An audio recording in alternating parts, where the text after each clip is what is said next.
Kolkata TV ডিজিটালে আপনাদের সকলকে স্বাগত। আপনাদের সঙ্গে রয়েছি আমি অঙ্কুর। ভয় পেয়ে গিয়েছেন বিরোধী দলনেতা শুভেন্দু অধিকারী। কিসের ভয়?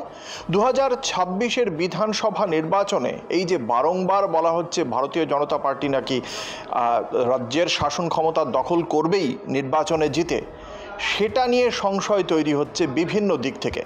একদিকে এখনও পর্যন্ত যে 77 বিধায়ক ছিল বিজেপির 2021-এর ভোটে জেতার পর, ভোট হওয়ার পরপরই সেটা বর্তমানে 65।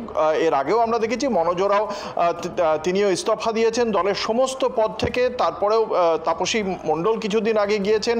এখনও পর্যন্ত 43টি যে সাংগঠনিক জেলা রয়েছে সেই জেলা সভাপতিদের সকলের নাম ঘোষণা করা সম্ভব হয়নি। রাজ্য সভাপতি কে হবে তা নিয়ে গণ্ডগোল চলছে। দলের বিভিন্ন স্তরে প্রকাশ্যে যে সমস্ত লেখাপত্র আসছে তাতে দেখতে পাওয়া যাচ্ছে কখনো দিলীপ ঘোষ শুভেন্দু অধিকারীকে ভালো বলে সুকান্ত মজুমদারের নাম না করে নিন্দা, আবার কখনো কখনো সামগ্রিক রাজ্য নেতৃত্বের ভূমিকা নিয়ে নিন্দা করছেন দলের নিচু স্তরের কর্মীরা। দুর্নীতি নিয়ে আঙুল তোলা হচ্ছে দলের শীর্ষ নেতৃত্বের দিকে। সব মিলিয়ে এখনো পর্যন্ত কোনো দিশা পাচ্ছে না ভারতীয় জনতা পার্টি।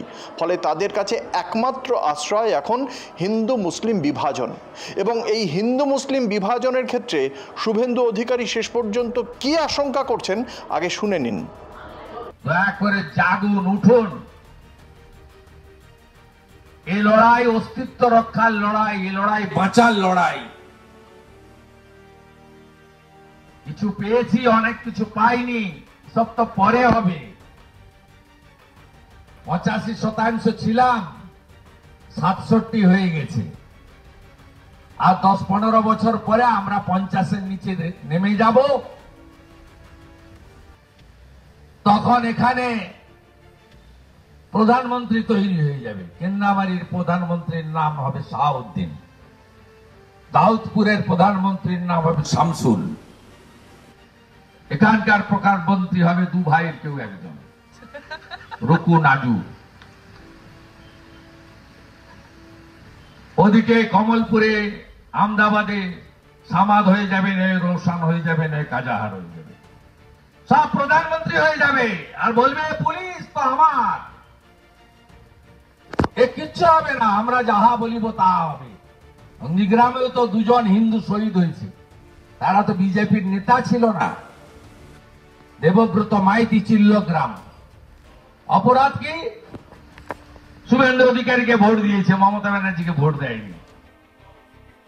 একটা ছবি পেলাম, ভিডিও, হাতে অস্ত্র নিয়ে কি লম্ফঝম্প করছেন, বলে আমাকে শুধু অনুমতি দিয়ে দিন, সবাইকে নাকি একদম ওই অস্ত্র দিয়ে শুইয়ে দেবে। এই যে পরিবেশ, মোথাবাড়িতে লাইন করে দোকানদার আছে, কোন দোকানে তো লেখা নেই হিন্দুর নাম বা মুসলিম বা নাম বা অন্য নাম। বেছে বেছে হিন্দু দোকানগুলো ভাঙছে, অন্য দোকানগুলোকে রেখে দিচ্ছে।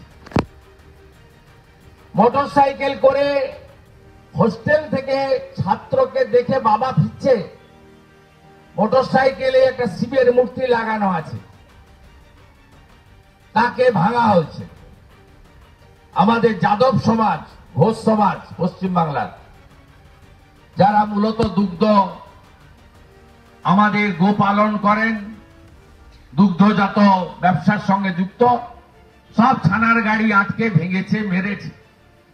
আপনারা অনেকে স্মার্টফোন ইউজ করেন, অনেক বয়স্ক মানুষ বা মায়েরা এখনো করেন না। আপনারা আপনাদের ছেলে মেয়েরা যারা ওই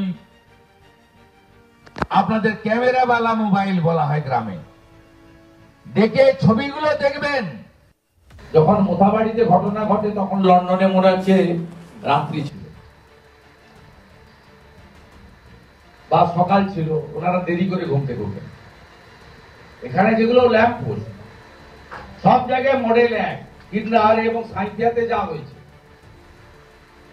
মোথাবাড়িতেও তাই হয়েছে। 8টা দোকান, 6টা মুসলমানের দোকান হাত দেয়নি, 2টো হিন্দু দোকান ভেঙেছে। মোটরসাইকেল ভেঙেছে, মহাদেবের মূর্তি লাগানো ছিল। ছানার গাড়ি মেরেছে ঘোষ, যাদব সমাজ, টার্গেটেরা যাদব সমাজ, ঘোষ দেখলেই মারে।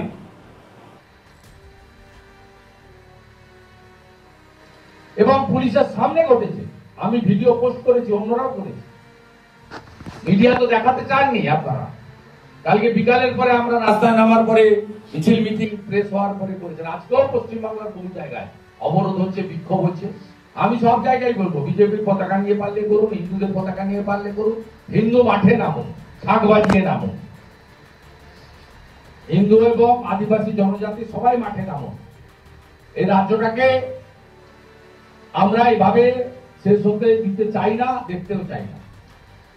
ওরা যেখানে সংখ্যাগরিষ্ঠতা আছে, কেন ওই জিনিস হবে? এবং আমার এটা ব্যক্তিগত আপিল, এটা দলগত নয়।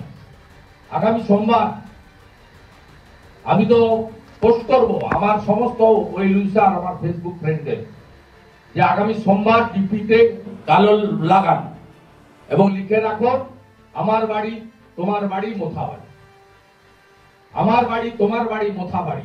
সোমবার দিন সারা দিন ডিপিতে কালোর উপরে লাগিয়ে রাখুন। এটা আমার পার্সোনাল লাগে, আমি এরকম করবো। আমার যারা ফেসবুক বা সোশ্যাল মিডিয়া ফলোয়ার্স বা কলিগ আছে তাদেরকেও।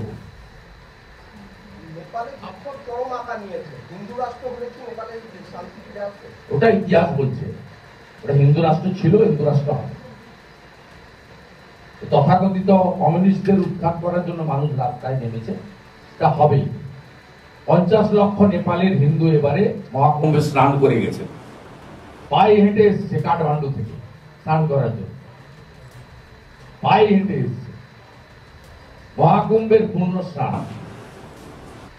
এক হয়েছে হিন্দুস্তান, হিন্দুস্তান মানে গোটা পৃথিবীর হিন্দু যেখানে যেখানে আছে সবাই এক হয়েছে, নেপাল হিন্দু রাষ্ট্র।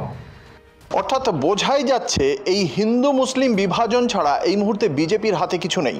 কারণ কেন্দ্রীয় সরকারের বিজেপির যে শাসন, সেই শাসনে এই মুহূর্তে কোনো ভালো দৃষ্টান্ত বিজেপি রাখতে পারছে না এই বাংলার মানুষের কাছে। স্বাস্থ্য থেকে শিক্ষা প্রত্যেকটি জায়গায় বঞ্চিত হয়েছে মানুষ। কেন্দ্রীয় সরকার যে বিপুল ঋণ নিচ্ছে, সেই ঋণের বোঝা চাপতে চলেছে আমাদের ঘাড়ে। এবং সেক্ষেত্রে গৃহ ঋণ, গাড়ি কেনার ঋণ বা শিক্ষা সংক্রান্ত ঋণ, প্রত্যেকটি ক্ষেত্রেই আমাদের ওপর ঋণের সুদের হার বাড়তে চলেছে। এবং তার পাশাপাশি এখনও পর্যন্ত যে সমস্ত চুক্তি হয়েছে, সেই চুক্তির জেরে মার্কিন যে শুল্ক, সেই শুল্ক আমাদের ওপর চাপছে। ফলে কূটনৈতিক স্তরেও এমন কিছু বড় কোনো তীর মেরে বসতে পারেননি মোদি শাহ জুটি। আর কেন্দ্রীয় সরকারের এই সমস্ত নীতি বা তাদের যে সমস্ত আইন আনা হচ্ছে, তাতে কিন্তু এখনও পর্যন্ত প্রান্তিক মানুষের কোনো লাভ দেখতে পাওয়া যাচ্ছে না। এবং সেটা বুঝেই এবার হিন্দু মুসলিম বিভাজনকেই একমাত্র হাতিয়ার করতে চলেছে বিজেপি আগামী বিধানসভা নির্বাচনের জন্য। আর শুভেন্দু অধিকারীর বক্তব্যেও সে কথা স্পষ্ট। দেখতে থাকুন কলকাতা টিভি ডিজিটাল, দেখতে থাকুন কলকাতা টিভি, রাত দিন 7 দিন।